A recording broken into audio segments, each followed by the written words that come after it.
Far out in the uncharted backwaters of the unfashionable end of the western spiral arm of the galaxy lies a small, unregarded yellow sun. Orbiting this at a distance of roughly 92 million miles is an utterly insignificant little blue-green planet whose ape-descended life forms are so amazingly primitive that two of them think doing a podcast called Digital Watches Are a Pretty Neat Idea is a pretty neat idea. They are Jeff and Bryan.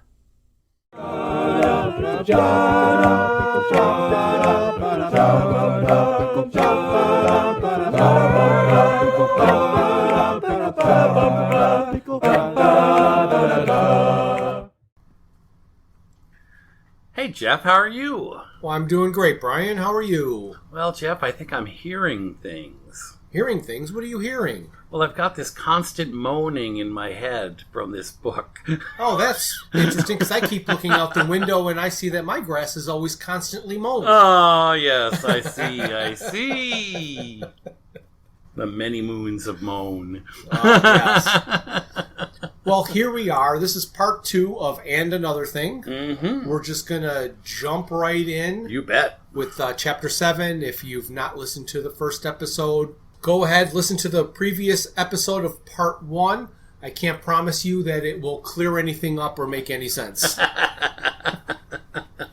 But that's what we're here for. Yes. Distribute confusion and frightening images to small children all day. Absolutely. All right, so at the beginning of Chapter 7, Wildbagger's ship reappears in real space. Mm-hmm.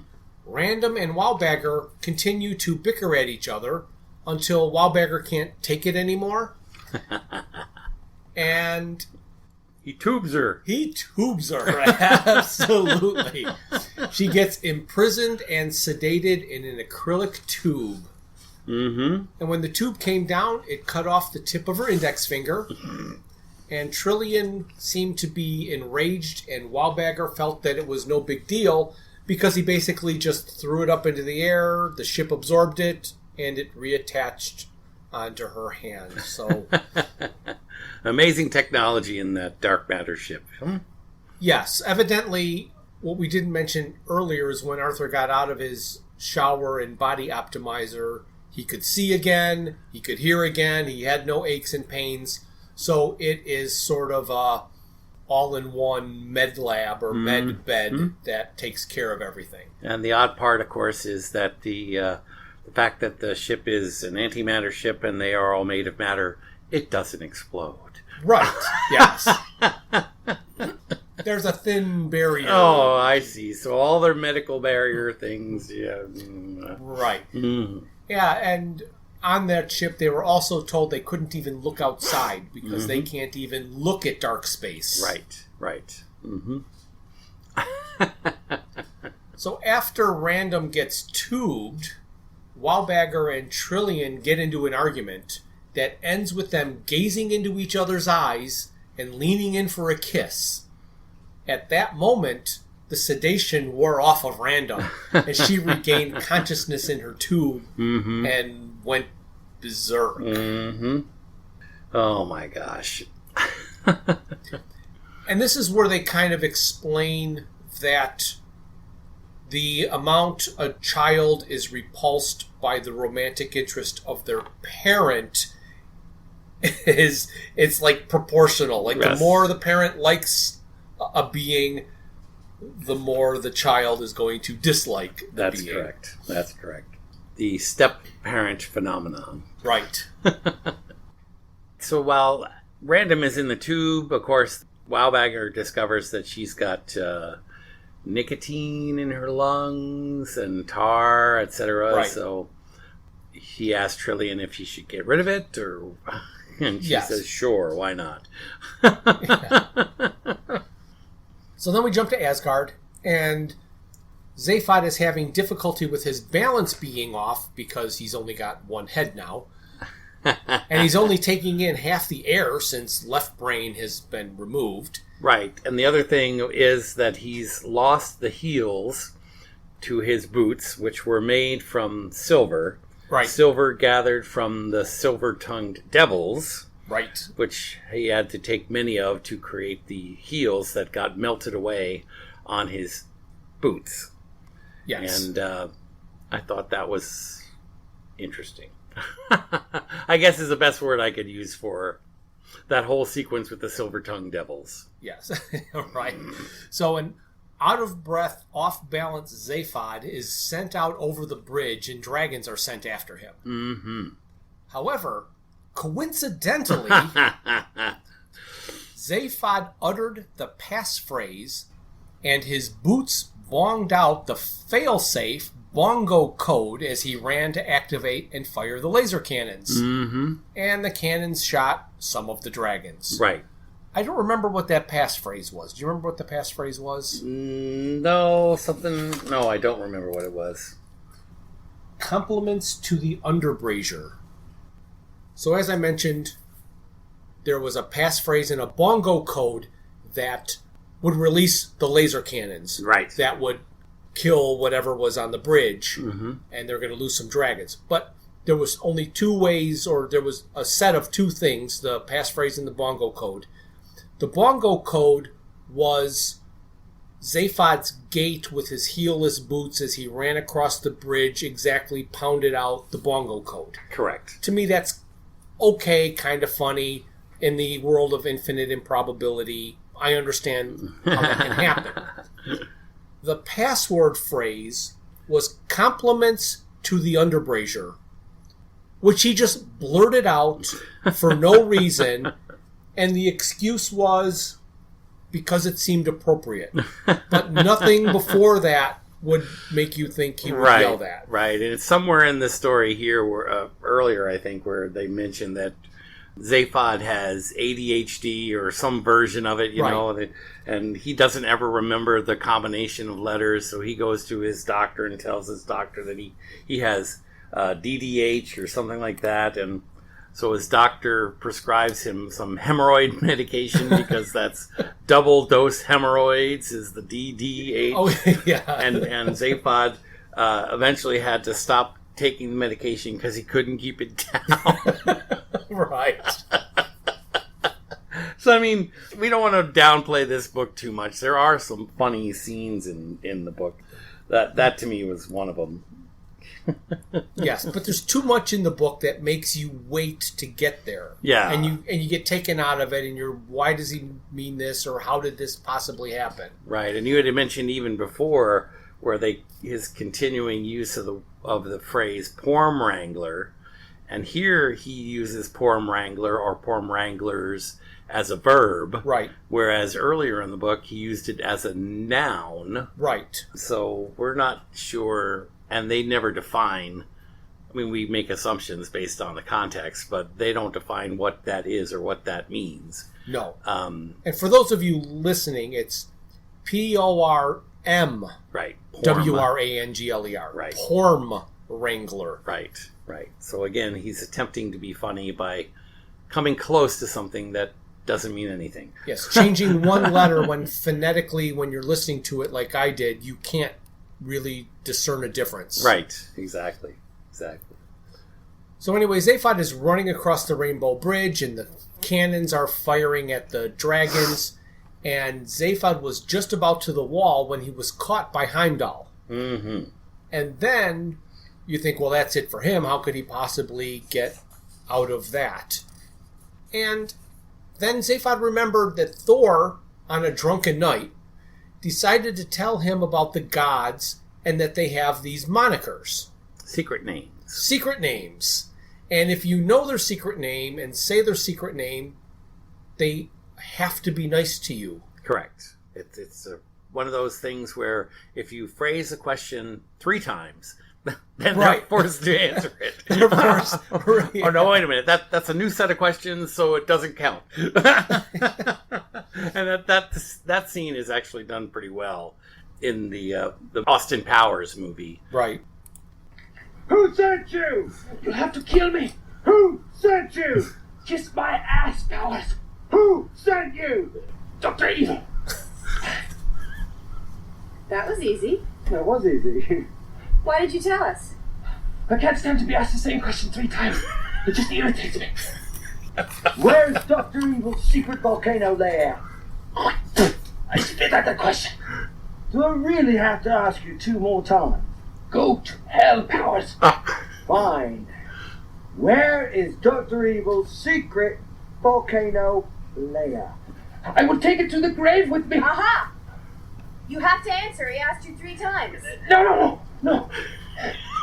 The second question was, do I really have to ask you 2 more times?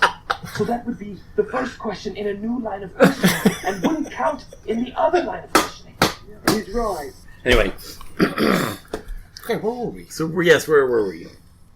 We were talking about Will Ferrell in the Austin Powers movie. Yes. And the slavishly devoted to the 3-question format. Right.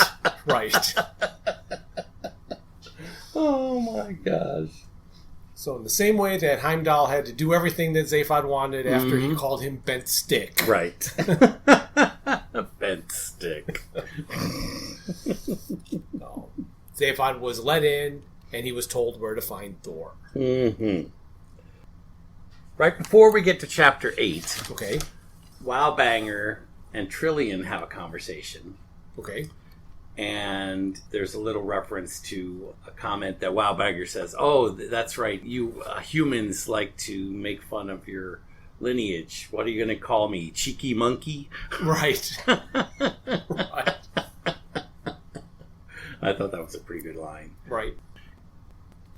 So Thor is in a bar, and Zaphod gets to the bar, and he's told that he can have 1 drink with Thor. Right. And Zaphod then said, 1 beer? Okay, I'll sip. Yeah. And then we hear inner thoughts. It says, if Left Brain could have intercepted this thought, it would have laughed bitterly and proclaimed that there was about as much chance of Zaphod Beetlebrox just sipping as there was of a mouse giving a straight answer to a simple question. Right. In other words, a complete reference to our friends Benji. And Frankie. And Frankie. Yes. Absolutely. So he does work in these little things that don't necessarily take you out of the book, and it's a nice callback to it. Mm-hmm. So we get to Chapter 8. We're back on Wowbagger's ship. And it says, Ford went on U-bid and ran up charges on the guide's Dino Charge card. Random comes in and talks with Ford long enough to steal, use, and replace his Dino Charge card. Exactly. I find it interesting because in the previous book where he stole the Dino Charge card, which would have been mostly harmless, there had to be a restaurant review that made the charges accepted. Right. So now all of a sudden you just can use it willy-nilly and Random can steal it and there's no waiting for the review. So except that what would be funny is that, remember, he's been in that construct for 100 years. Right. Using an imaginary card. Correct. And an imaginary way. And now he's back in the real world for less than a day. Mm-hmm. And I don't know that he's written anything, but he's talked about possibly writing things. True. And then when he does get to Nano later, he does suggest that he will be writing things to justify the card. But I do think it's kind of funny here where Random is not happy and she comes in and manages to smile long enough at Ford just to steal the card. Yeah. And I love the t-shirt designs, which come back again here. This is the second time there's a t-shirt thing. They talk about Zaphod's t-shirts earlier and the selling of his t-shirts, but here they talk about a new t-shirt design that says, I believe, don't eat me. Right. Yeah. Oh, I kind of got a kick out of that. And of course, when we finally do get to the bar, Right. what does Zaphod see but the Valkyries? Mm-hmm. And he's thoroughly impressed with these young ladies, which, as we understand, based on the description, are like 12 times taller than he is. Yes. So he goes running across the bar top over to where the Valkyries are, and all of a sudden he's like caught, stuck, and he's feeling around like a mime just to realize that he is in fact stuck in a shot glass. Right, he's got stuck under a shot glass. Because Thor has stopped him from running across the table. I don't know. I found the whole sequence, as I said before, a little tedious. Right. Thor is playing with his chess set, which is talking to him before he gets there, and I don't know. Right. There was a point on Wallbagger's ship where Arthur is, again, feeling sorry for himself like he always does, and he's complaining, and the computer's trying to tell him that he's lucky. Right. And he's like, lucky? How can I be lucky? Everywhere I go, things get blown up. And he's told, but not you. That's right. Everywhere he goes, they do get blown up, but he doesn't. Yeah. And he's got a beautiful daughter, but he keeps losing love, and he wants to know what it is, and he settles for tea. So he's trying to complain, but it's kind of like, what were we talking about in that other episode? I had this thought, and it just right out my head. Where it's like, but it's not him. Do you know it's... Right. The thought's gone. If it comes back, maybe I can work it in somewhere else. Kind of in reference, I think, to what you were talking about, tedious things in the Zaphod story arc. He's on Asgard, and he's looking for Thor, and he discovers that Asgard is full of zombie-like reanimated Vikings who are the civil servants. Right. And they're picking up dry cleaning, or they're walking dogs, and Zaphod gets to a magic tree and says the magic word, or at least magic words. Trees are fruity, and the door opens to let him in. So that's another part that happened just before he got to the bar that just seemed ridiculous. So then on Nano, Hillman Hunter is continuing his interviews for a god, and he meets Gaia, the Earth Mother, and there was no way she was getting the job, like you were mentioning. Right, exactly. But what's interesting about Hillman, they talk a little bit about him being too Irish. Yeah. And that if you're truly Irish, then the first thing you do is, if you're entertaining or meet another Irishman, you inquire about the health of you too. Right. I did kind of think that was a little funny. But then he learns from his nano, or not his grandmother, that people buy comfort. And if he can make people comfortable, then he can sell them anything. Yes. And that becomes his quest in life, to be able to sell people anything. So he affects this Irish brogue accent and lifestyle in order to make people comfortable. So I want to talk about where Thor gets into the bar, and he finds Thor, and Thor's, like you were mentioning, playing chess. Yeah.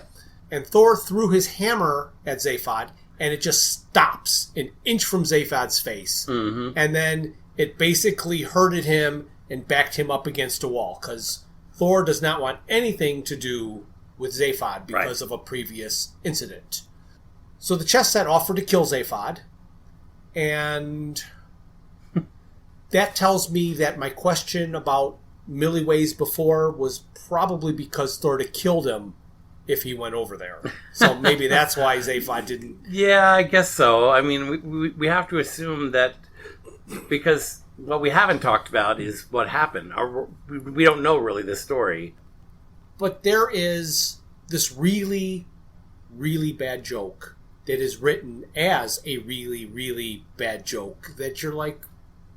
That's a bad joke. That's a bad joke, and did you really need to put it in your book? So Zaphod is on his way over to Thor, and there's an open stool next to him, and he comes over and decides he's going to tell a little joke to lighten the mood. When he sits down next to Thor, he says, "I can never pass a nice stool, ba-dum-bum." And I'm like, wow, really? Yeah. Well, that goes back to his hemorrhoid problem. Yeah, I guess so. Oh my gosh. So previously, Zaphod had talked Thor into doing a video for the Subetha, which we were talking about the social networks earlier. Right. They were on tour in a singing group. Yes. And And this video that they made went viral, and it was very embarrassing for Thor. And Zaphod wants to make another video to have people forget about that first one, but to put him back on top. Mm-hmm. All right, so the next thing that we're going to talk about is Nano and that whole thing with Hillman Hunter. Right. But give us a little more of Hillman's backstory. Right. So I think we mentioned it before about Hillman Hunter, and this is where they talk about the fact that he had invented a religion, and he then basically convinced all these rich people to invest money with him, right? Mm-hmm. And that's how he became the owner of the island Innisfree in Ireland, right? Right. What his goal was is he wanted to gather all the rich people into a single place. Right. So he could sell to them more easily instead of having to travel the whole earth. Exactly. So that's when he bought an island and he built a resort. Right. And he started a very simple religion. Mm-hmm. But then he got a call from somebody. Right. That's when he hears from Zaphod. Zaphod. Right. And came to Earth. Yep. While Ford was there. After Ford was there. Mm-hmm. When did this happen? Yeah, and this is where the story just kind of goes incredibly nutty. But one thing that I did think was funny in the story is they talk about the fact that after he bought his island, the floodgate opened. Right. And in fact, that's when he wiped out his beach on his island because the floods wiped out his beach, which I thought was kind of funny. Yes. But then there's another reference to T-shirts here where it says that on his island of Innisfree, you could be recognized as part of the religion by wearing a T-shirt that says, "Be rich and wear a T-shirt." Right. You're right. This is where Zaphod calls him up on his cell phone. Right. Which doesn't have the feature of video phone, but it still worked anyway. Yep. And he got hung up on. And I think the funniest line during that whole sequence is when Zaphod says to him, "Your accent is confusing my fish." Right. That was a great line. And it doesn't happen with these other monkeys. Yes. I think they say something, and I don't know if this is exactly it, but the less Hillman Hunter wants to talk to you, the thicker his accent gets, or something like that. Yes, that's correct. He wants to dissuade you from talking to him, so he'll really turn up the accent. Mm-hmm. Mm-hmm. So Magrathea built this planet, and Hillman, head of the Nanites, had trouble with the contractors. This whole thing didn't make sense because it really makes Magrathea look like idiots. Right. So I don't know the purpose of that line making them... Yes, it's a joke about contractors. Yeah, that, and you're right. Sometimes he just sticks things in there just to stick them in there. And this whole sequence where he talks about the contractors, and there's only one person in history that ever got a change order past a contractor, and he did that by going back in time and putting it in place. Well, that's not really a trick. It's just going back in time and putting in the correct order. Right. Yes. Yes. So that was kind of a dopey thing there. But but like you said, that's what I don't like about this sequence, and what bothers me the most is that we understand that the Magratheans were fabulously wealthy. Yes. I mean, beyond the scope of the galaxy. In fact, they put themselves to sleep because there was no one in the galaxy or universe, really, that could afford their services anymore. Right, and it's one of those, if you go back to what we said about everything is possible. Right. So, Magrathea was asleep. Right. Until the Earth was destroyed. Correct. Therefore, or as we kind of suggested, within 7 days yes. of when the Earth was to be destroyed. So you have that. Now you have to start saying, well, we've already learned that there's infinite number of different universes and an infinite number of other Earths. Mm-hmm. In one of those universes, is there an open and active Magrathea that didn't fall into myth? Yeah. When you start dealing with infinite multiple universes and time travel, you can, well, let's use the term reverse engineer anything you want. You can go back and say, well, this is how it happened. He went to this alternate universe, to this Magrathea that was still open for business and running a sale. But right, no because way. It does say that Zaphod got the planet at a discount or something. Right. And we will learn that there are 2 groups on Nano from Earth. Actually, 2 different Earths in 2 different universes. So he is playing with the multiple universe. So we don't know what universe we're in. Right. We don't know what he went to. I don't know how you travel between them or bring people from one to the other without ships, I guess, like the Heart of Gold. Or This whole sequence kind of makes me cringe because first off, we know that, they mentioned that Hillman Hunter's interactions with Zaphod was when Zaphod had one head. Right. Which we mentioned, I think, right? Yep. We talked about his one head, but not that the timeline gets screwed up because of that.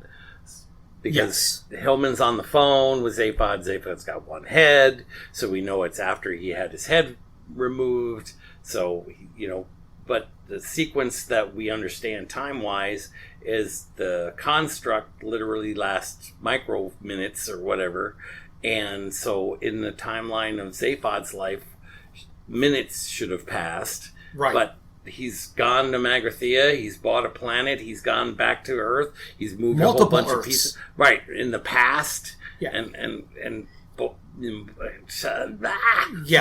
He brought one Earth colony to Nano and it worked so well, he went and got another one. And now it's working so well, he wants to go to a new Earth and get a third colony. Right.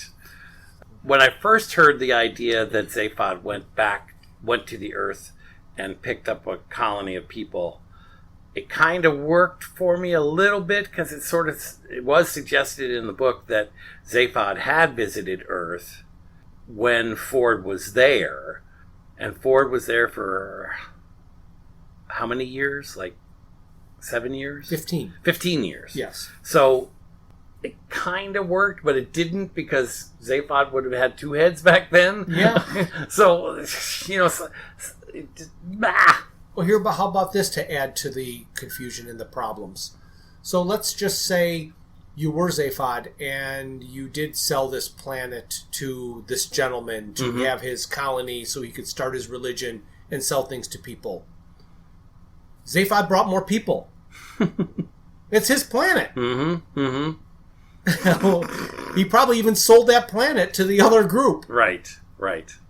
But how do you sell a planet to somebody and say, oh, by the way, I'm going to bring more people over, more yous over? Yeah, that's what we were talking about. That's why we brought it up. It says that Zaphod made a profit in this deal. Right. How could he have paid for it when we know it's beyond the scope of any universal client currently existing? So, right. Everything is possible. I guess. But nothing makes sense. No, absolutely not. Anyway, back to the story. So aside from the trouble with the contractors that I was talking about, which basically was they never told the contractors that the houses were supposed to have windows. So they built all the houses without windows. And not only that, but there were servants who were brought to serve the rich, and they revolted because they believed they were equal on this new world. And there was even a cheese-related religion that started on its own, and those who did not join the religion would suffer damnation. And this is why Hillman had to get a god fast. Right. And so that's why he started his interviews, because things were getting out of control and the people were revolting and they thought they were equal, and he needed to establish a pecking order. Right. And what was happening was all of the folks that had been brought to support the rich people decided that they should be equal. And that's when things went out of control for them. But the funny thing is, the Tyromancers, or the cheese people, were the rich people, not the poor people. Right. So They didn't have their masseuses. They didn't have their fitness instructors. All of their cooks and maids all were leaving them and living on the beach with each other. Right. And you get the biggest kick out of some of the scenes where the fitness instructors are carrying around the masseuses on their shoulders. Right.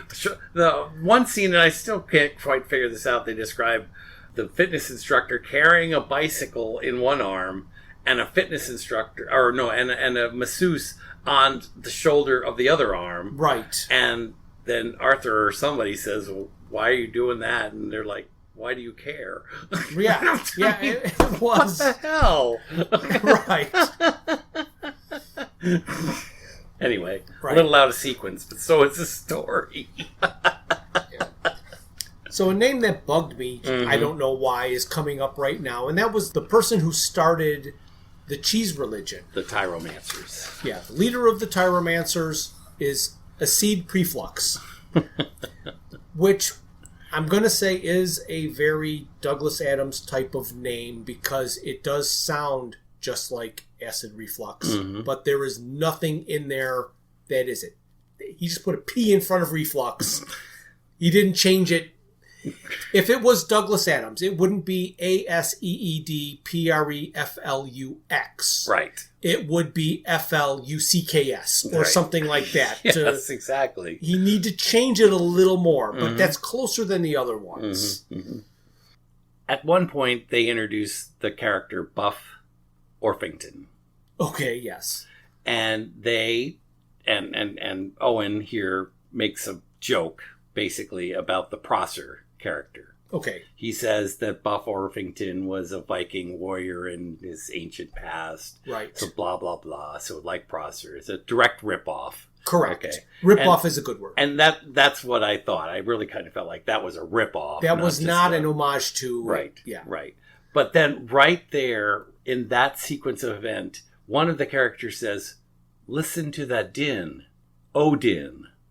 Did you remember that? I didn't remember that. I mean, what the heck? Stupid line. Yes, absolutely. Absolutely. You don't remember that I don't remember it. I blocked it out of my head because I think I was still roiling about... I know. I don't know why he stuck this little reference to Odin. And it's just like out of the blue. Yes. Yes. And it's one of the things that I want to say I enjoy is if there is a book where the author, I'm going to say, is too smart for me. Mm-hmm. So you read it and you get to a point and there's something out of place that you go, well, that didn't make any sense. And then you look back 4 lines and you go, oh, all right, now I see. But my brain didn't follow that logic, but I know why it was done. Mm-hmm. This you can't. No. It's just kind of a random statement. And again, another little ripoff he just sticks here at the end is about the lemon-wrapped gold brick, you know. Mm-hmm. I mean, I guess the other thing that kind of bothered me a little bit in here is that they act like the only drink in existence is the Gargle Blaster. Right. And they mention it over and over again. And it's supposed to be, in the theory of the book, like the high-end, super expensive drink, you know. Right. Sprinkled with samphire. Right, yes. Yeah, I mean, it's not just no. It's not a Long Island iced tea. Right. It's not something you're going to pick up, but it's like the only drink people can drink in this story, which makes me a little cuckoo. Yes. It's hard to follow this whole bit of logic here, so I'm not going to try and lay it all out, but what I did find a little bit amusing was that we have the Tyromancers and cheese, and there are chefs who make these great cheese crepes, and they get kidnapped, and there's these 2 factions that are fighting over these chefs. And at that moment, Zaphod arrives with Thor on the Heart of Gold using the Infinite Improbability Drive, and as it's winding down, a giant wheel of cheese appears in the sky, and all the fighting stops because their god has arrived. Right, and they see E-damnation in the tree. Yes, absolutely. But that's an effect of the improbability drive. Right. It just happened at the exact right time, coincidentally. Mm-hmm. Mm-hmm. So we get to chapter 9, and Wildbagger's longship, that used to be Thor's, is traveling through dark space again. And normal beings cannot handle being in dark space, as we mentioned, and a glimpse of it is like a dozen near-death experiences. It said that there was not a single passenger who had not been substantially altered by it, then lists the passengers and their states of mind. So as they're traveling through dark space, all the regular people get messed up. So Trillian is trying to figure out if she should go away with Wildbagger or if she should give Zaphod or Arthur another chance. So she's having relationship crisis. Random wants revenge for being put in the tube. And she has researched a way to kill an immortal like Wildbagger. Wildbagger is trying to decide between Trillian and death. Do I want to die? Or do I want to go on hang out with Trillian for a little while? Arthur is having a conversation with himself, trying to convince himself that it's time to move on and put the memory of Fenchurch away forever. And Ford has a non-blinking contest with himself. He lasted 8 minutes. He then started making up songs. Then he realized he should write an entry for the guide about Wildbagger's, formerly Thor's, ship. He was not sure what the perfect write-up would be and reduced it down to one word. Fruity. So I guess he's now self-editing. Yes, absolutely. And maybe that one word is what allowed the credit card to work. Maybe, yes. That could be. They refer to Trillian later, just beyond this part, as the lucky gal that bagged the bagger. Right. So Wildbagger also arrives to Nano, and he's excited because Thor's there already. And nobody expects Zaphod to have followed through with killing Wildbagger. So, or Zaphod to have followed through with anything. Right. Nobody expects Zaphod. The people of Nano, at least the Tyromancers, are excited because Wildbagger knows the cheese god. Old Cheesy. Right. Oh, yeah. Old Cheesy. Oh, my gosh. And the fact that the cheese god even exists is ridiculous. Right. And at this point right here is where we learn a little bit more about Zaphod telling Hillman that he's very pleased how easy it was to get an Earth colony to Nano and how much money he made through Hillman. And he decided to go to another Earth in another dimension and do it again with a seed. Mm-hmm. So a seed and Hillman are the same person on multiple Earths. Mm-hmm. And throughout this book, everybody sees a complete comparison between the two that Hillman never seems to see because he hates a seed preflux. He absolutely hates him and arrogant, loud, just all these things that he is. Yes. He sees in the other one and just absolutely hates him. So I did kind of like that fact as a storytelling device, but trying to fit it into the timeline of when could this possibly have happened is virtually impossible. Mm-hmm. Now we're coming up on a part, I don't know whether... I'm fairly certain that you thought this was really significant. Okay. So I will mention that we are coming up on the part where they start to talk about vacuum-inducing statements. Okay. Do you remember this? I vaguely do right now, but Okay. So fill me in a little more. And we've had a couple of different conversations about this as we work here together on your home. Right. And what we should and shouldn't say about the effectiveness of what we are or aren't doing. Correct. Because as you say, definitive statement is going to get us in trouble. Absolutely. That's just... If you don't know that out there, do not make definitive statements about anything. Always throw in a qualifier somewhere. Well, he does make a joke about this, and I didn't write them all down. I thought there was a couple of them that were funny. But the one that I did write down was, surely that's not going to fit in there. Right. One of them. Yes. And I know that he lists about 3 or 4 others, and I just thought, when you read that, I thought, it's right in par with some of the logics that we've talked about before. Well, I'm not going to use any names or any institutions, but what I like to do is I tell my friends and family some of my ideas on how the world works. And they all look at me like I'm an idiot. And then it happens to them. Yes. And then they say, now I know what you mean. Mm-hmm. And I have a friend who has kids, and he's got 3 children, and the oldest one was about to start college. So they went out looking at different universities all over the country, some upper echelon schools. Mm-hmm. And he gets to one that he absolutely hated everything about. Oh, really? The people, the administrators, the campus, the students, just everything grated on him. So they get back in the car and they're on their way home from this one. And he's like, I do not know where you're going to college, but I do know you're not going there. He said, guess where all 3 of my kids went? Oh, no. So he says, I understand fully. Now, when I say definitive statement, you cannot fool the universe. No. Like, I'll never win the lottery. That's not... I'm going to repeat that every day for the rest of my life now. You have to believe with every fiber of your soul what you're saying. You mean like, surely that's not going to fit in there. Exactly. Because it will.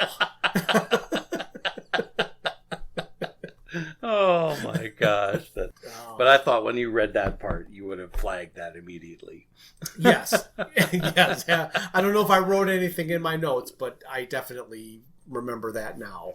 In our discussion about this book, due to its length and enjoyment, we have compared it to Doctor Who and the Cricket Men. Correct.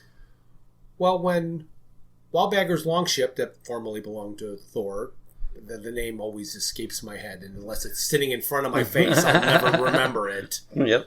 But when it landed, it instantly assumed the shape and texture of a grassy hillock. Yes. It's a TARDIS. I thought the TARDIS always looked like a police box. Yeah, a police box.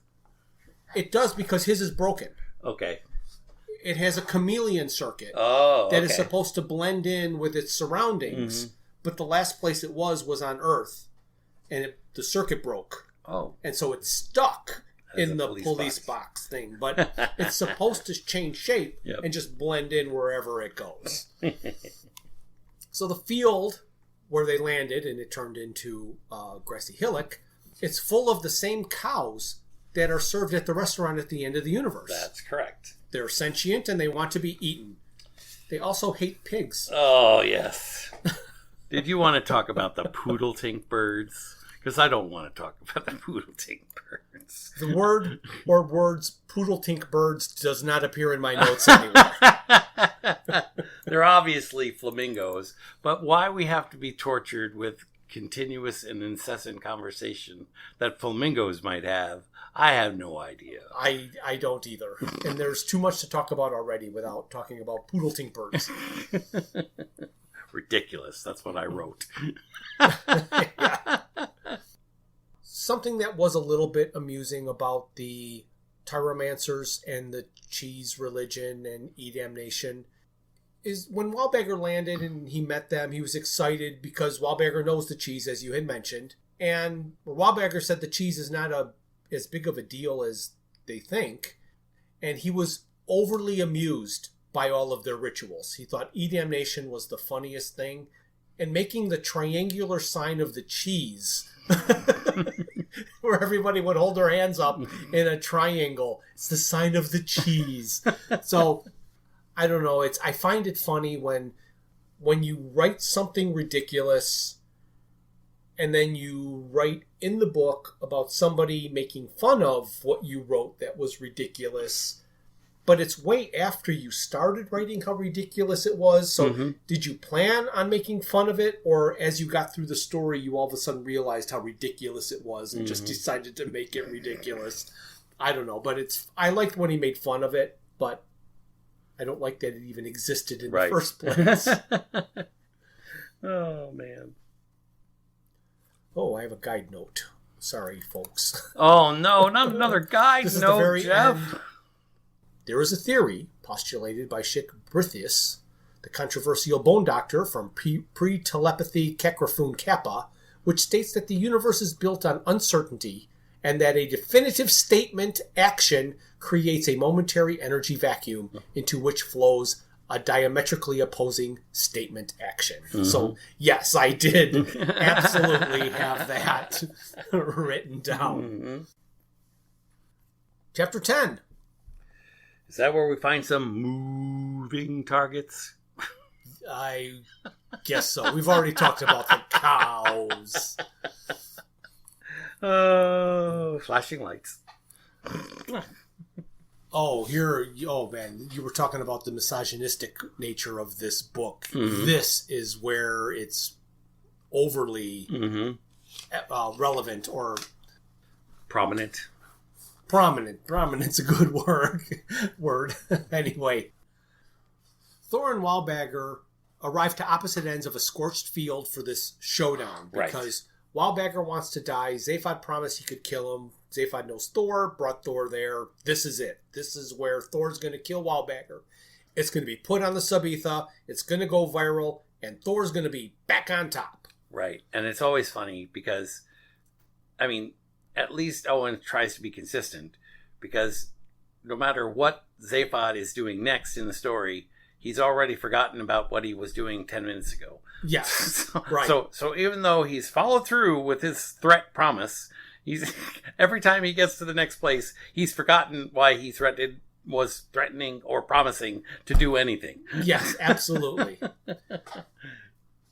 So Thor is worried that his chance to change his reputation and have a positive viral video on the Sabitha will go wrong, because a god killing a non-god can be a tricky thing if it's not done correctly. And as we mentioned, Wildbagger's having second thoughts because newly found interest in Trillian, Thor's ex. Right. It's not just the long ship that he's... Trillian and Thor met at the party. Yes. And Thor was hitting on Trillian, and then Arthur had to step in and to steal her away. Right. And it's funny because they mentioned at some point, that gods never forget, but Thor has forgotten about the interaction with Arthur. But then he kind of does a little caveat and says, I must have been too drunk. Right. Yeah. Oh, gosh. So Wildbagger's talking with Trillian, trying to decide whether or not. And in this, he says all the wrong things. Right. And he is said to have said the three worst possible things, yes, that you can say to a female across all species. Mm-hmm. Do you agree with the list? Or are they all rewriting of the one thing? That's a good point. I think they may, in fact, be. So number 3. Yes. That was just physical. It meant nothing to me. It's pretty bad, but of the worst things you can possibly say... We're not going to have this blood conversation right. again, are we? So, number 2, even as we mated, they were growing old. Again, in the list of worst possible things you can say, I don't know. And now this is the one that's almost the same as the second one. You may be growing old, but you have years left before you're too old to reproduce.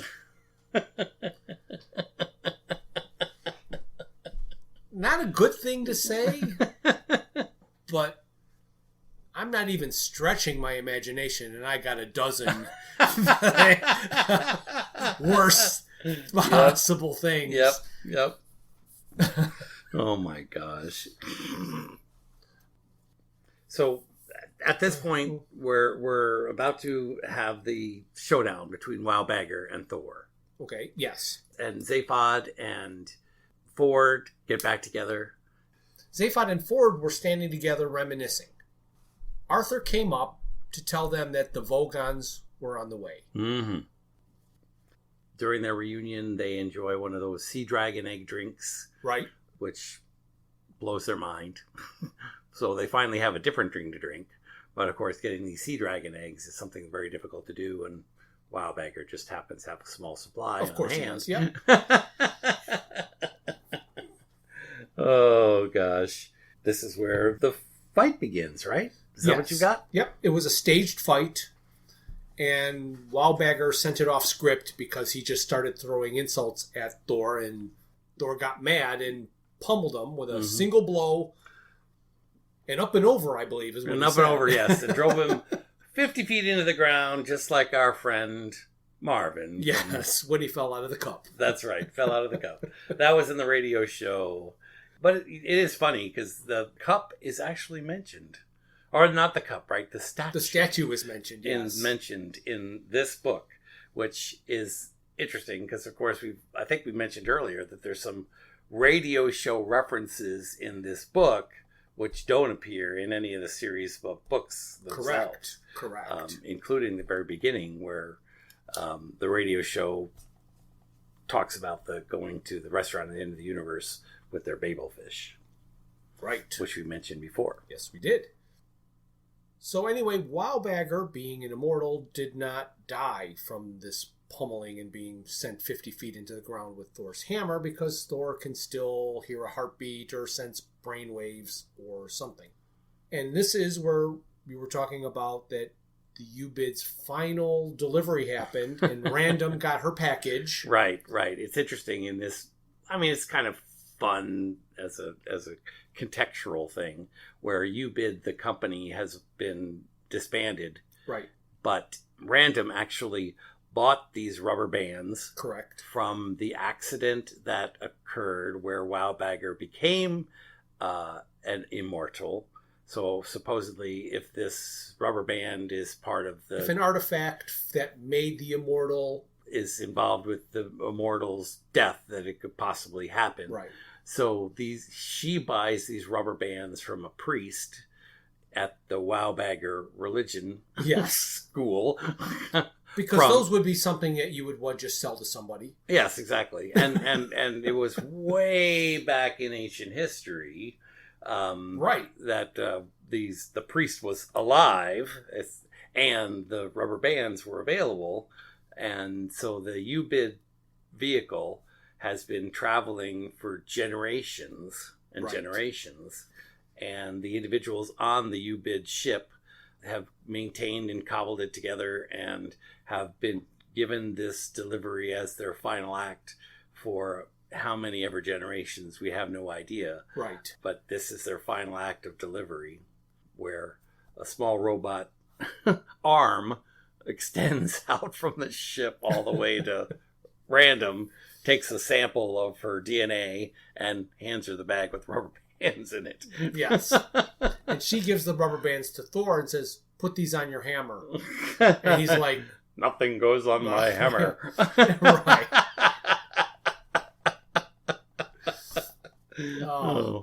Yeah, and then eventually she tells him why, and he's like, "Oh, all right." And there we go. Puts these rubber bands around. Another thing, too, that we didn't explain is that he was talking about there needed to be appearances. Well, Thor, like the Valkyries, is gigantic compared to human-sized people. Right. Wildbagger might be tall for a human, but he's not a giant. Right. So Thor shrunk himself down. Right, to make him look small. Thor's little tiny, puny little individual. Right. While Wildbagger's huge. And, of course, as Wildbagger is insulting him... He gets bigger. He gets bigger and bigger and bigger because he gets more and more offended. And then he whacks him with the hammer, Right. So in the next go-round, after Wildbagger finally crawled out of the hole, Thor hit him and sent him into the stratosphere. And of course, during all this, we've got far too much chatter about cows and poodle-tink birds. Yes. For my tastes. Absolutely. I left all that out. I noticed. But it's going on. Thor had the rubber bands on the hammer. He injured Wildbagger incredibly. So this time he shot him off into space. Yes. As Wildbagger is flying up in the air and into space, but not outside of the gravity well, Ford walks up and says the truest words of the book. He says, "Hey guys, you know, this isn't really fun anymore." Yep. And at this point, I'm thinking the same thing as Ford. Yes. But I wrote a note saying, Trillian kisses Arthur, Arthur helps Trillian. Trillian, of course, faints as Wildbagger goes flying into the air, I believe. Or into the ground. I don't know which of the two. Right, or both. So anyway, when Wildbagger finally landed, his immortality leapt out of him. Mm-hmm. So he didn't die, but he is now no longer immortal. Mm-hmm. And he told Thor that he wants to live and not to kill him. Right. Zaphod came up with an idea, uncharacteristically, but true. Yes. and said, if you renounce the cheese, then we can get ourselves out of this situation, essentially. Right. So he did, and he took Trillian off, and they're going to go insult people. Right. And I did get a little bit of a kick out of that little scene, of course. Zaphod calls himself an agent of chaos, which seems appropriate. And Wildbagger is talking to Trillian and says, hey, do you want to go and insult these people? And Trillian says, well, what are they like? And Wildbagger says, well, they're complete assholes.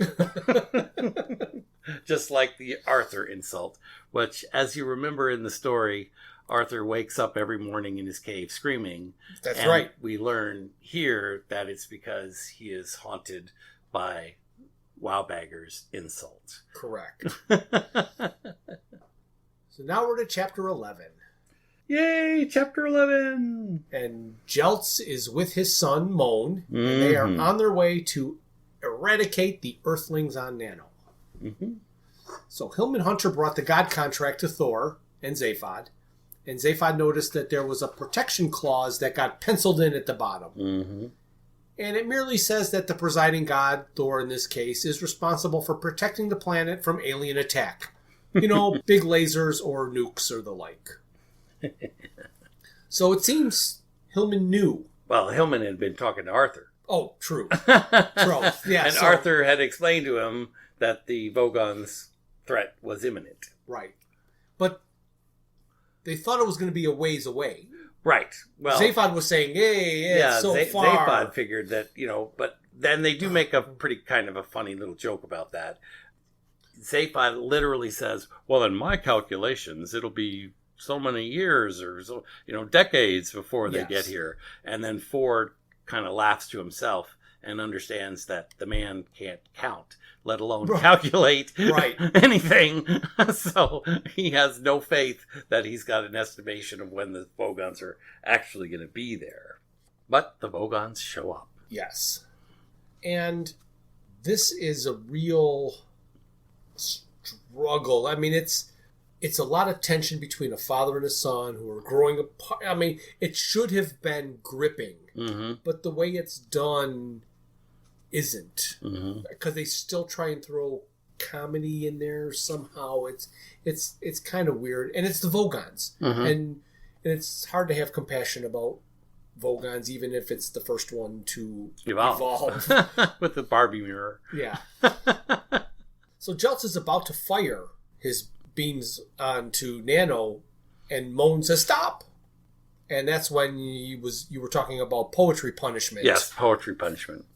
So he needed an excuse for stopping Jeltz for doing this, and he discovered that there's an immortal on the surface, and, their weapons aren't going to kill an immortal. Right. Moan knows that there's laws against killing an immortal, or at least rules that they have to follow when they attempt to kill a mortal. So he uses that as an excuse for why he told his father to stop. Right. And Jeltz bought it. Right. So first off, we discover right now that Jeltz has a super secret weapon that can kill a god. Yes. That's not what they were going to use. No. So they would not have killed Thor. No. When they blew up the planet. No. But they would have blown up all the Earthlings. Yes. Which was their job. Correct. But they wouldn't have killed the god. Mm-mm. So there was no reason to stop. No. But Jeltz didn't realize that because his son fast-talked him around. Yes, the first intelligent Bogon. Right. There's a couple of things in here. They do say fire upon at some point or some level. Who knows? Yeah, I just felt that wouldn't have been a real reason. Our weapons won't hurt the god. Mm-hmm. We don't have to worry about that. And there's probably a form for that. So through this, and we might hit on a couple of more points, but this was really bugging me from the beginning, is the Vogons are all rules and regulations and forms and signed in triplicate and everything. Mm-hmm. And Jeltz doesn't know them backwards and forwards. He is by the book Jeltz, so he's supposed to. By the book. So I don't think he could be bluffed with regulations and not have all of the other regulations that supersede or go around. And he sort of does respond to Moan that way. And he allows him the questioning, the ability to question him.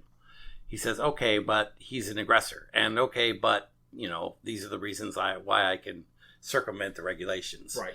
So he, I guess, Jeltz anyway, can allow his subordinate not to be as smart as he is. So he says, okay, well, you can interrupt me, but you're not right. I'm correct. My only thing of why I can accept it at all is because he had the super secret weapon and he was happy to learn there was a god so that he could use his weapon. So he's glad he stopped him because now he has this other opportunity which made it a forgivable offense. Arthur was finally able to change out of his schoolboy uniform and he got it regular clothes. Mm-hmm. I totally forgotten he was in another outfit. They never, ever, nobody ever said nice clothes or anything to him. So I totally forgot he was in a weird outfit. Mm-hmm. Ford came running up to Arthur and Random, and Arthur could tell by the look on Ford's face that the planet was about to be destroyed. Right. He's seen it before. Yes, he has. He became an expert in it.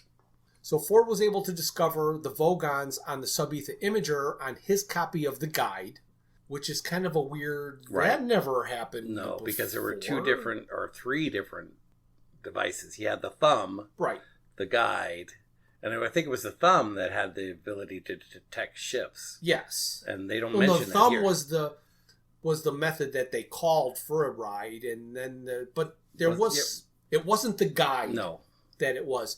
And it's not This is an updated version of it. But when did he get it? Because, I don't know. Well, it could have happened during so long. Right. When Arthur that he picked up a new version? Yeah. Because he's got... And they just never needed to use the new feature yet, but now it happens. Oh, gosh.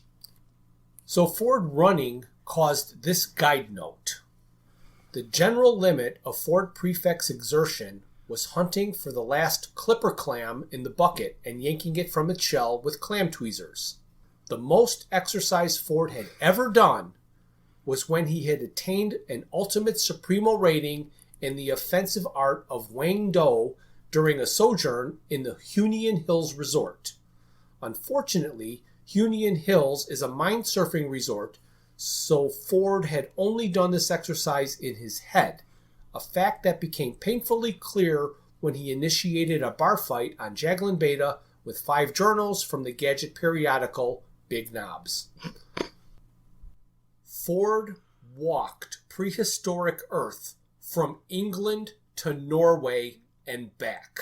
Well, not only that, he went to Africa. Yes. So he traipsed for years. Uh-huh. And they're saying that the only exercise he's ever had is pulling clams out of their shell with tweezers. And his sojourn on ancient Earth wasn't that long ago. No. I mean, we've talked about the sequence of events and how many days we think all of it occurred in. And it is very confusing, certainly for the time travel book. You know, we don't really know, but once he got back on the Bistromath, we think it was days. Right. In that whole story. So we're not talking about years between that kind of activity and today in this story. Right. So, yeah, that's an illogical leap. Jeltz sends out a volley of missiles shrouded in holograms that look like flying horses. Yes. Thor goes to meet him and destroy them. Jeltz was happy because he could finally have a good test for Quest, quite unwieldy experimental sublimation torpedo. So Jeltz launched the Quest. Experimental, right? Yes. Okay. Jeltz launched the Quest at Thor, and Thor noticed it and went to intercept it. He did not recognize the explosives it contained.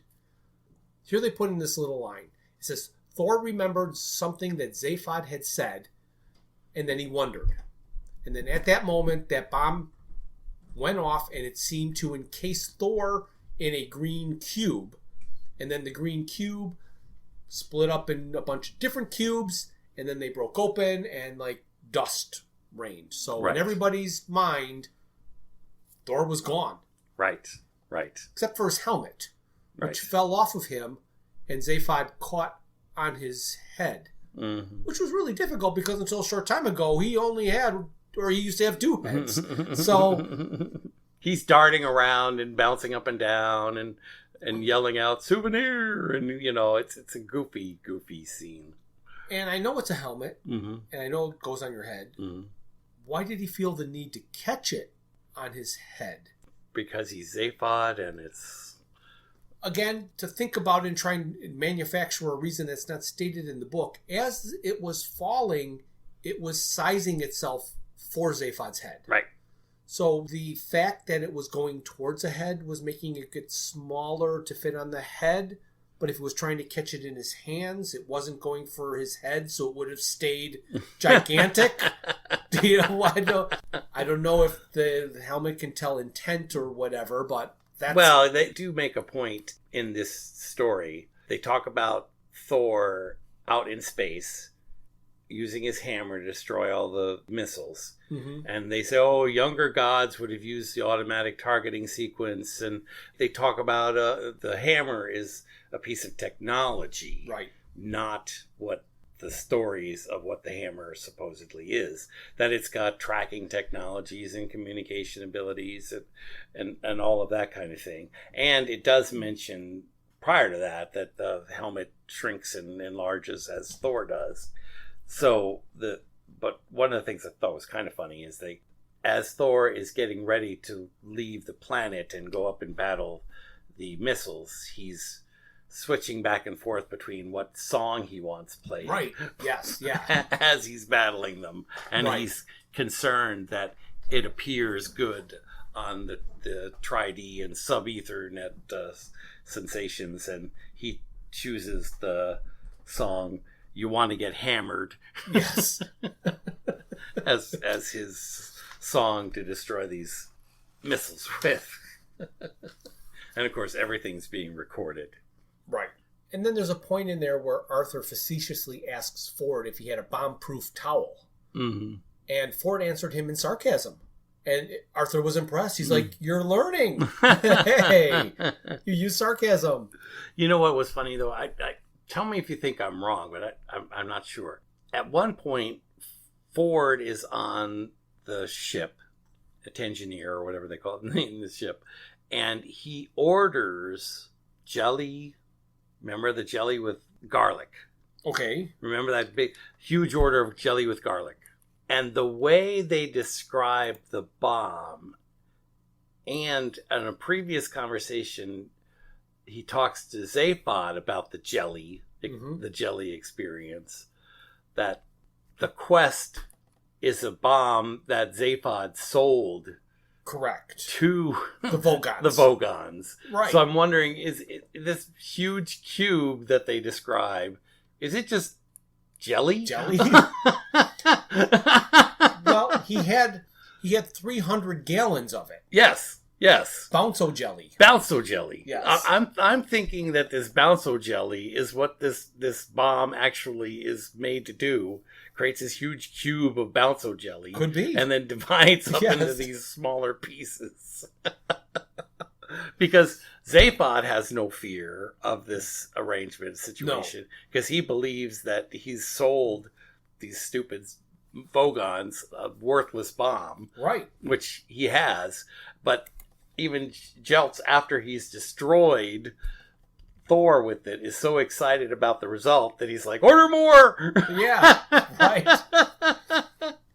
And where would Zaphod get any kind of ingredients to make anything that looked like he had 300 gallons of Bounce-o jelly? Yeah. So, yeah, I could believe that. So now that Thor was gone, Jeltz ordered a second volley of missiles. Mm-hmm. But before the gunner could push the button, Moan darted across the room and clobbered him with his drool cup. Mm-hmm. So what we never knew before is that there are drool cups that hang under the chins of all the Vogons. Mm-hmm. Once again, Jeltz was upset that his order was interrupted, and Moan was able to convince his dad that the Earthlings were actually not Earthlings because they were now tax-paying citizens of Nano. Right, and Nano was registered, so they should not be killed because they owe taxes. Right. What would it look like if you killed an entire population who owed back taxes? And I think that's a common thing that most of our political leaders say to themselves every day. What would it look like if I killed a bunch of people that owed me back taxes? So the Vogons leave, and Zaphod and Hillman give credit to Thor for saving the planet, promising he will come again when needed. Mm-hmm. Thor was to communicate to the people of Nano through Hillman, but he was cut in two by missile shrapnel that got past Thor. Yes. As he was dying, he said, "Oh, balls." Followed by the last words of his current lifespan, "Coming, Nano." And it said historians deleted the first phrase but kept the second, which was misinterpreted so many times that 15,000 years later, a third grade student misspelled it and accidentally arrived at the correct meaning. So it is saying that he was calling for his dead grandmother when he thought he was dying. Coming, Nana, but they turned it into coming, Nano. So it was just... I didn't get it. I now that you've explained to me what it was, I get it. Don't like it. I don't like it, but I understand what he was going for. Yeah, exactly. Well, that's just it. He goes for things that don't necessarily get received the right way. Mm-hmm. Mm-hmm. But when he does write something that I liked, I do want to point it out. Right. And the last chapter starts off like this. There is no such thing as a happy ending. Mm-hmm. Every culture has a maxim that makes this point. While nowhere in the universe is there a single gravestone that reads, "He loved everything about his life, especially the dying bit at the end." And of course, they do mention the haraff here. Right. As the folks that live backwards. Correct. That's right, yes. But I do like that he says... that on Squanchula Zeta, the phrase is, "The mattress never stays dry for long." Right.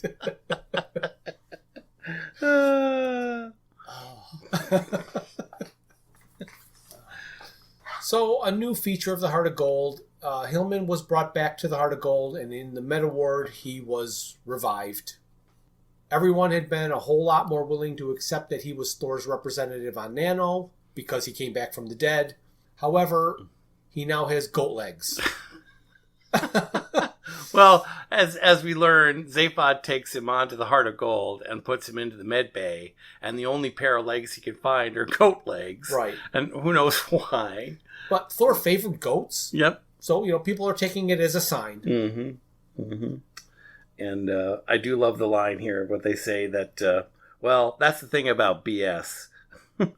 Once you start, you have to keep going. Yes, absolutely. So here's where they start seeming to be wrapping things up into a happy ending, which they said just never exists. Mm-hmm. So Randa might enroll in a virtual school and get credit for some of the degrees she earned in the construct if she can pass the exams. Right.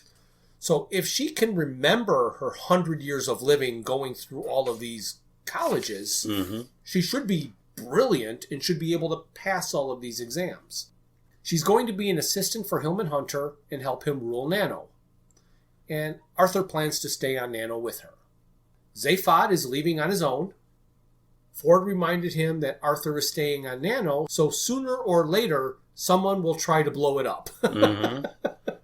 And he expects Zaphod to show up with the ship on time to save them all. Exactly. And then we learn that at some point in the past, Zaphod has gone to Brontatal. Yes. Yes, Brontatal was brought up. And he stole the statue. Yep. I don't know how, Right. because it was huge. Well, the Brontatal statue is the cup statue. Right, exactly. Yes. Exactly. It's the cup statue. And of course, he's sneaking away in the night with a sack full of gold that he's stolen from Hillman. Right. And Ford wants to know why he's not leaving with the parade. As Zaphod says, I took some cake mix from the Tyromancers and a microwave oven. And then Ford says, Fruity, you can make hot cake. and of course, he's really carrying around a bag of gold that he stole from Hillman. Right.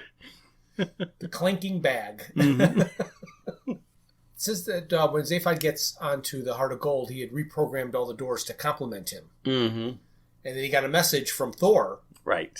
Saying that he had faked his death instead of becoming a martyr. And it's at this point that we actually find out that Zaphod sold the quest bomb to the Vogons. Right. And it had a lawnmower engine.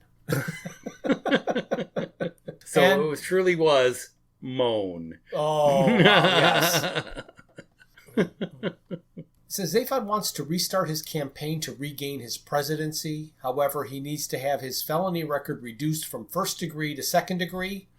And the person who needs to do that is Spinelli Trunco, the current president. So he's like, what's the odds that that's going to happen? Right. But he's convinced he can do it. He's convinced he can do anything, and he usually does it. That's true. So Constant Moan is happy he saved Nano, but there are a lot of other endangered species, and the trick he used to save the people of Nano, it's not going to work often, if ever again. You live in a Barbie world. Yes. Arthur was restless and he needed to travel again, but nobody would travel with him, so he traveled alone. He decided to check out the school Random attended on Cruxwan. During the hyperspace jump required to get there, Fenchurch momentarily materialized beside him. Then he became transparent and zoomed away, and he ended up on a beach similar to the one he lived in when he was in the construct. Except this beach had a small hut, and in the distance was a squat yellow shape. The Vogons were there. Because there was a problem with the permit for the hut. Right. Right. So when Arthur was on the beach at his hut, and in the distance was the squat yellow shape, the Vogons, he was actually told they were Vogons by a poodle-tink bird. Jeez. And then there was a guide note. And the guide note says this: Arthur Dent's almost incredibly bad luck created a providence vacuum, which led to unbelievably good fortune for a being on the other side of the universe. A certain Mr. A. Grajag, a little-known sportscaster from Unhigh, was successfully resuscitated after 6 months of near flatlines on his hospital monitor following a space collision with a U-bid cargo ship. One last U-bid reference. He awoke to a cocktail reception from the Planetary Lotto Committee to celebrate his numbers coming up as opposed to his numbers being up. At the same moment, his childhood sweetheart, who had recognized Mr. Grajag from his stint on Celebrity Coma, burst into his hospital room declaring her long-nurtured and genuine love. The pair went on to marry and had 2 well-adjusted children who had no wish to follow their father into show business, preferring to study law and medicine. Had Arthur Dent known about the Grajags, it may have cheered him up a little bit, but not much. The end of the Middles. We do have to point out that earlier in the book, it does say that Middles can go zark themselves. That's right. That is right. So that's how the book ends. That's how it ends. Well, once again, I think Brian and I have experienced this so you don't have to. Or if you choose to, you kind of have an idea what you're getting yourself into. Mm-hmm. So now that we've come to the end of episode 2, I think we kind of did it in the beginning, but it was only a portion. Elevator pitch this book. What is this book? What's the story? Oh my gosh. There's not one story to me. No, there really isn't one story. There's not a through line from the beginning to the end. There's the same people. Right. But it's not a cohesive arc. No, it really isn't. We're supposed to believe it's the salvation of the human race. Right. Through the intervention of gods and whatever. Gods and circumstance. I don't even know. Because gods and Zaphod. Yes. Which is, as he said, a agent of chaos. So it's represented chaos pretty well, I think. Yes, it has. Yes, definitely has. So I like you, I don't know that there's a straight line in this story. And we've repeated ourselves, I'm sure, but the parts with Zaphod and how he negotiated and did all this in what we think of as a blink of an eye, it's impossible to imagine. So we're missing pieces of this story quite thoroughly. Yes, they go out of their way to tell you that Zaphod took the intelligent part of his head and strapped it to the ship, and the idiot playboy part of himself made all of these wonderful business deals, including selling a fake bomb to the Vogons. Mm-hmm. And the whole when of that happening, nobody knows. Nobody knows. Yep. But I do like the idea of green jelly destroying a god. Yes. Yes. Favorite part of the smorgasbord is the green jello. Jello molds! Oh, man. All right, Jeff, we've made it to the end of this book. It's been quite an adventure, I'd say. And I was, like I said, I really enjoyed the original reading. Yep. New material, something exciting. I have to honor at least Owen's attempt at being true to the vision that Douglas Adams has had. So some of the world building, some of the stuff that he did, I might not agree with, but at least when he was referencing things, he tried to stay true to the universe of Douglas Adams. Yes. Definitely enjoyed it quite a bit more than the Cricket Men. Right. So at least it gave me a good sense of satisfaction. Right. I'm excited for what's coming up next, and I understand you have some news about that. Yes, I do. So next month will be our Season 2 wrap-up, where we kind of talk about everything that was happening in Season 2 and give you a little future of what we expect for Season 3. Now that we've gotten through the 6 books of the trilogy, we've been doing bonus episodes every month to have filler between the books and everything. But now everything that's left in regards to the Hitchhiker's Guide to the Galaxy universe is all mostly bonus material. Tangential, for sure. Yes. So everything after this point, we're not going to do a bonus episode for October. And starting in November, which will be the first episode of Season 3, we're only going to do one episode, the main episode, which will really be a bonus episode. Correct. Well, because we'll be covering Douglas Adams material, but it won't necessarily be Hitchhiker Guide Related. Correct. And that first episode, in all likelihood, will be the radio version of And Another Thing. Right. If we run into something that's super fantastic that we just need to do a bonus episode, we'll put it out and let you know it's on the way.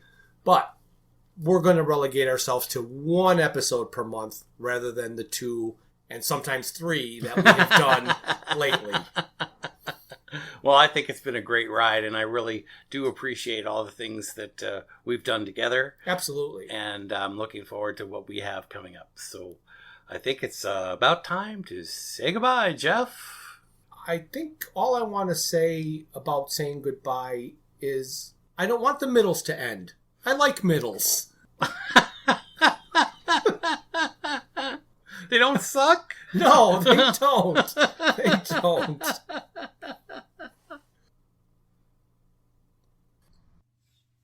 Thank you for listening to Digital Watches Are a Pretty Neat Idea. Look for us the first Thursday of every month for a full episode. We will also release a bonus episode later in the month. A very special thanks goes out to Luke, Max, Greg, and Tim Lesnick for arranging and performing our opening theme. We would also like to thank our talented friends and family for their voice work on our introductions and commercials. Visit our website at digitalwatchesareaprettyneatidea.buzzsprout.com, where you can find links to all my Hitchhiker's Guide to the Galaxy inspired t-shirt designs. You can find us on Facebook and YouTube as Digital Watches Are a Pretty Neat Idea, on Instagram at Watches Idea Podcast, and on Twitter, or should I say X, at Watches Idea. If you'd like to contact us, our email is digitalwatchespodcast@gmail.com.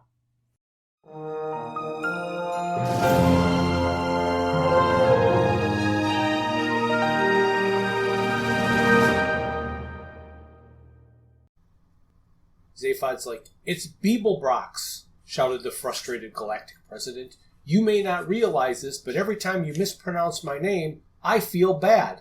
I'm a positive kind of person, but for some reason, that really hurts." And I'm reading all of this stuff or listening to it going, who is this guy?